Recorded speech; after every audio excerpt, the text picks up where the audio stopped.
हाँ, सांपों की बात करें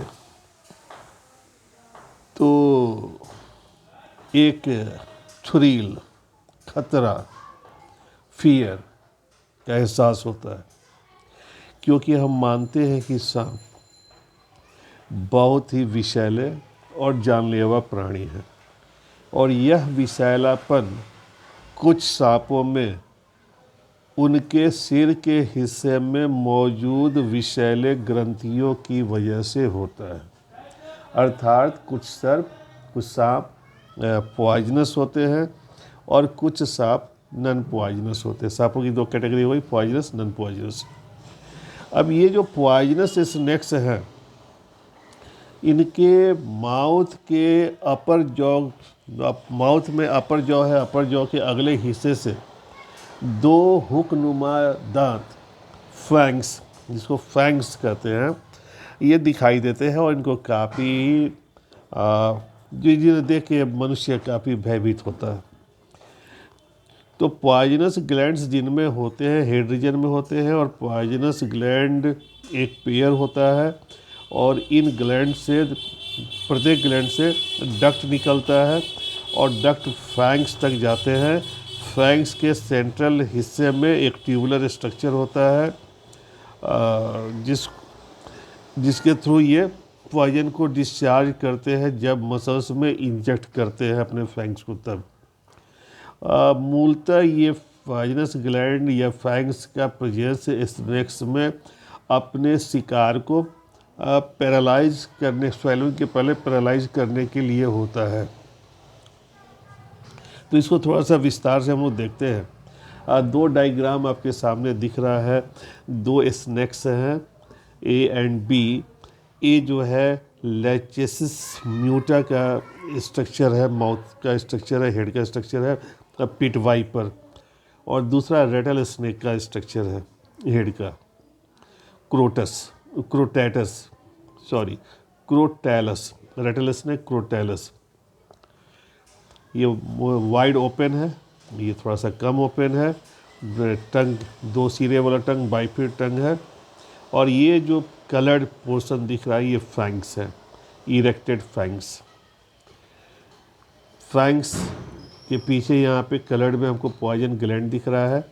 पॉइजन ग्लैंड से बाहर की तरफ निकलते हुए एक डक्ट है जिसको पॉइजन डक्ट कहते हैं, और ये डक्ट पहुँचता है फैंग्स में।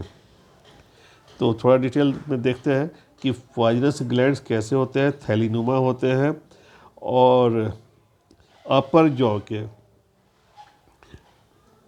जॉ में होते हैं, और बिहाइंड द आईज, आँख के तुरंत पास ही होते हैं, समवट बिहाइंड द आई और बिलो द आई, आँख के नीचे और पास, पीछे। टेक्निकली, बायोलॉजिकली ये जो पॉइजनस ग्लैंड्स होते हैं, इनको हम लोग मॉडिफाइड सुपेरियर लैबियल ग्लैंड भी कहते हैं, या मॉडिफाइड पैरोटिड ग्लैंड्स कहते हैं।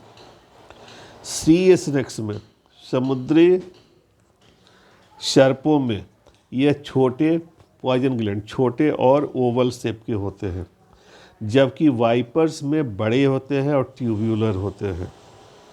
अर्थात हम ये निष्कर्ष निकाल सकते हैं कि पॉइजन ग्लैंड अलग अलग स्नेक्स में अलग अलग आकार के होते हैं। पॉइजन ग्लैंड अपनी जगह पे हेल्ड होते हैं, पोजीशनड होते हैं, अपनी जगह पे रहते हैं with the help of ligaments, ligament की सहायता से अपनी जगह पे सिचुएटेड होते हैं।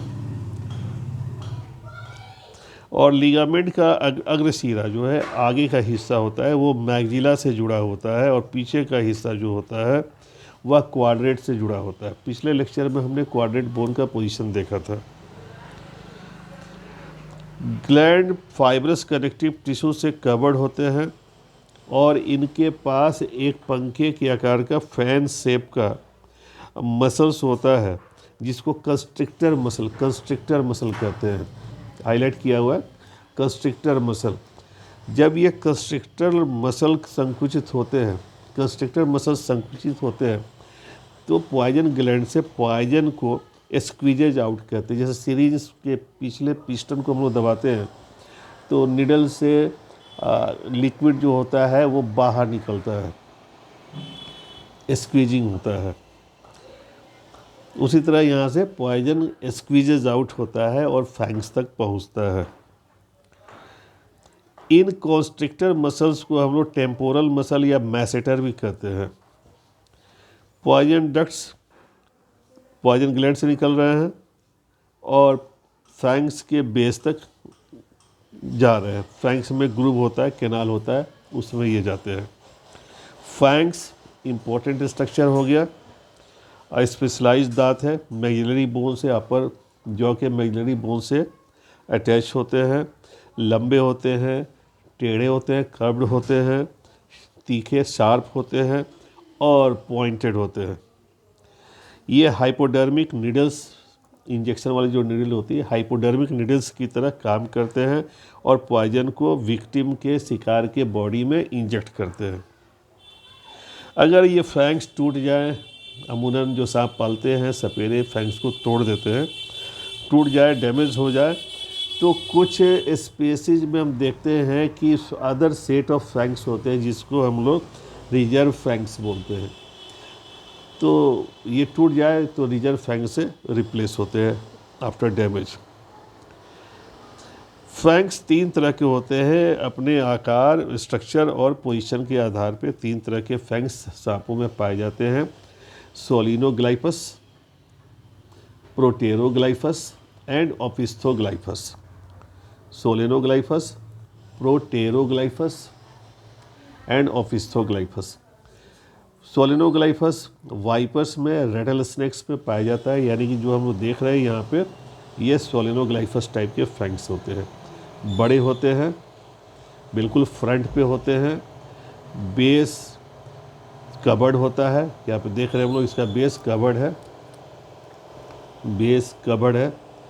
बेस कवर्ड होता है। और containing a few reserve and developing fangs, reserve fangs होते हैं। मूवेबल होते हैं फैंग्स। टर्न इनसाइड, जिस समय ये शिकार नहीं कर रहे होते हैं उस समय ये फैंग्स टर्न हो जाएंगे अंदर की तरफ और फ्लोर के साथ लगभग पैरेलल हो जाते हैं। इनके अंदर बीच में एक कैनाल होता है, इसको भी कलर कर दिया है पहचान के लिए, पॉइजन कैनाल होता है। इसके ये डेंटाइन से कवर्ड होता है और डेंटाइन इनेमल से कवर्ड होता है, इनलाइंड होता है। दूसरा प्रोटेरोग्लाइफस टाइप का है, जो कोबरा में, करैत में, कोरालिस स्नेक्स में, सीएसएक्स में पाए जाते हैं। ये फैंग्स छोटे होते हैं, मैग्जिला के सामने होते हैं और परमानेंटली इरेक्ट होते हैं। ये पीछे की तरफ बैकवर्डली मूवेबल नहीं होंगे, इरेक्ट रहते हैं। इनमें ग्रूव होता है, ये ग्रूव हो गया कैनाल, जो एंटीरियर फेस में होता है, आगे की तरफ मतलब ये अगर फैंग है तो फैंग का जो फेस हमें दिखाई दे रहा है उस तरफ होगा, पीछे की तरफ नहीं होता है। ओपिस्थोग्लाइफस में वही चीज़, पीछे ग्रुप जो है पीछे की तरफ होगा। ओपिस्थोग्लाइफस कोलुम्ब्रिडी फैमिली के स्नेक्स में पाया जाता है, छोटे होते हैं और मैग्जिला के पीछे होते हैं। तो this is all about the poisonous glands of snakes.